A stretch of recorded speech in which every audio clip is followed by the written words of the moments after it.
What is up, everyone? It's Napaj here, back with episode 3 of the Survival World.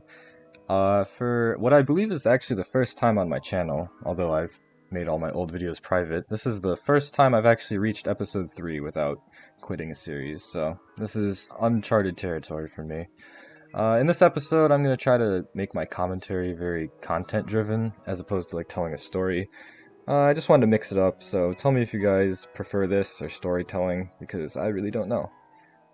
So as you can see in the background, I'm just finishing up the exterior of my house, which is really just the upper levels that I didn't finish last time. Uh, so yeah, I just put in a little time lapse here. And then after that, just to mix it up a little bit, I went caving, and it turns out this is pretty close to my base. I found a zombie spawner, which is already good because, in addition to the skeleton spawner I found last episode, that's a good source of XP, and only like 50 blocks away I also found a spider spawner.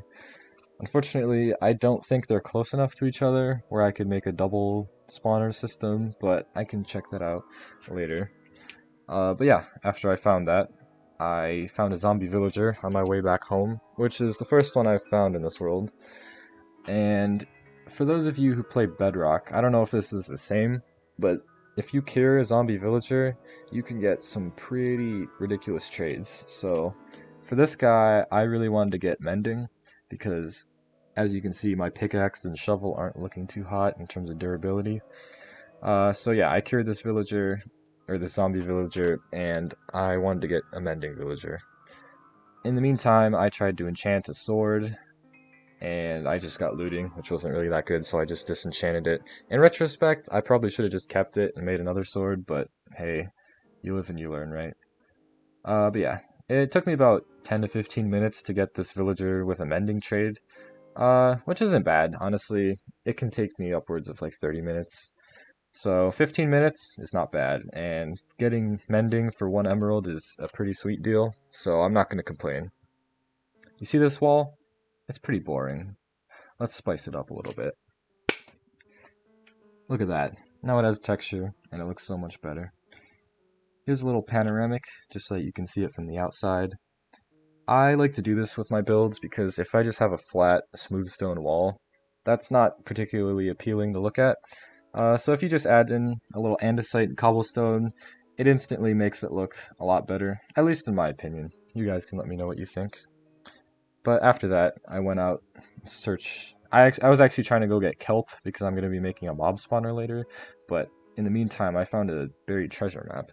And I used to be really good at finding the treasure, but for some reason I really struggled here. And so I made a very big mistake here. I did what you should never do, and I dug straight down. If I had done that 3 blocks forward, I would have plummeted straight in the lava and lost all my stuff, which would have been a tragedy. Uh, but fortunately I didn't. And actually, as it turns out, this was a really good thing to happen because I found not just this one diamond. As you'll see in a little bit, I also found a vein of 8 diamonds. And that's really nice because I was low on diamonds and I would really like to have a full armor set just to protect myself and also to get netherite gear in the future. But yeah, I am usually pretty cognizant of when I'm mining straight down, but my brother was in my room asking me what I wanted on my pizza. Not that I'm saying it's his fault, but also it's definitely his fault. And as it turns out, I was just blind, and I literally mined past the buried treasure and just didn't see it for whatever reason. So, I guess tunnel vision, I don't know. I'm just a unobservant person, as it turns out. Which, if you know me in real life, that should come as no big surprise. But yeah, after I got that, I went and got kelp, and then I came back to base and used my Fortune 3 on the 9 diamonds I got. And Fortune 3 is such a strong enchantment. I turned 9 diamond ore into 24 diamonds, which by itself is enough for a full armor set, but since I already had some of the components crafted, I just had some leftover diamonds. And so, my pickaxe and shovel, like I said earlier, were in dire need of repairs, so I put mending on both of them, and I just named them something.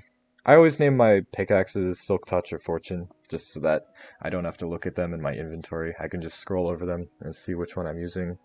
For the shovel, it didn't really matter, so I just named it something stupid.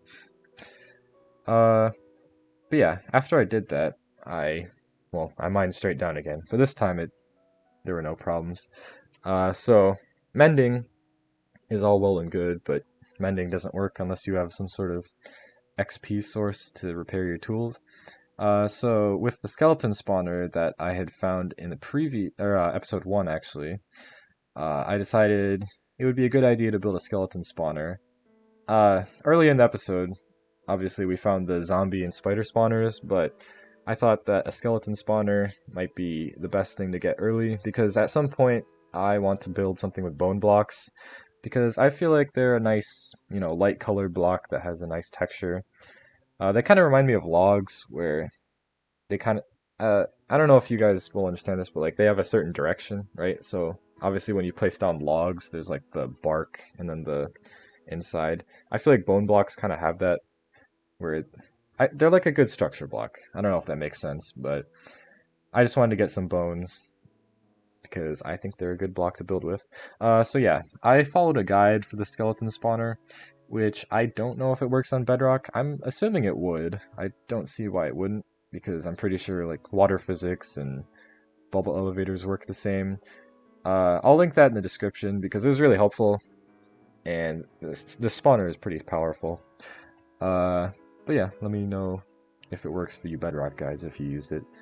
And so I finished up the spawner and took out all the light sources, and I accidentally missed one here in the hallway where the water stream goes, but I get that later, so no worries. But yeah, having the skeleton spawner is really, really helpful with the mending enchantment, because it basically means I can use my tools as much as I want and not really have to worry about durability, as long as I'm paying enough attention to know when to stop using them and repair them. So yeah, as you can see here, the spawner is fully functional. I don't think that torch in the hallway would actually affect spawns, or at least not much. But in a second here, I take it out just in case. Because, I don't know, in the back of my head I knew it was there, and that kind of bothered me, but I don't think it really would have mattered that much. And by the way, I am recording this in one take because I really can't be bothered to do multiple takes. Just kidding, that makes me sound really lazy, which I am, but, I don't like to read off a script or anything because I feel like it sounds pretty artificial. But yeah, going back to what I'm doing, I decided to add these little cobblestone wall and oak fence combinations on the outside. I feel like it just adds a nice little bit of depth, and these actually kind of serve a purpose, because I wanted to mount lanterns around my house, because I had been having problems with creepers. Well, all mobs, but creepers in particular, because, they blow up your house. So I just wanted to get some lighting around the outside. I'm going to have to figure out a way to light those upper levels. So as you can see here, like in the main part of the hall, you can see those 3 torches. I don't really know a good way to light those that looks nice, but I'll try to figure something out. Yeah, I don't really know why I kept running back and forth between enchanting and building, but I just did that anyways. So then I enchanted a chest plate, and I got protection 4 and unbreaking 3, which is perfect, but I also got thorns, which I hate thorns. I think it's one of the worst enchantments in the game, so I might fix that later. And then I enchanted another diamond sword and got just looting 3 again, and I also did not save that sword, despite having 25 more diamonds to work with. I don't know why. And then I got Bane of Arthropods, which is really just kind of the cherry on top. I have really bad luck when it comes to enchanting swords, I guess, because Bane of Arthropods might actually be the worst enchantment in the game. I just did a lot of enchanting in a row because I was kind of tired of building at this point. Fortunately, I got another Protection 4 book, but it also had thorns on it, which, like I just said, I do not like. Yeah, so then I kind of got bored of just going back and forth and decided, I should just make one last thing. And so I decided I would make a really strong bow, because I actually have plans to fight the Ender Dragon in probably the next 2 episodes. I'll see. I just want to get it done early because, honestly, I feel like a lot of people have seen it, and so it's really not that newsworthy. But yeah, I think that's pretty much it for this video. So I hope you guys enjoyed. Like I said, leave a comment. Tell me what you think about this commentary, whether you'd rather me do stories, and have a good day.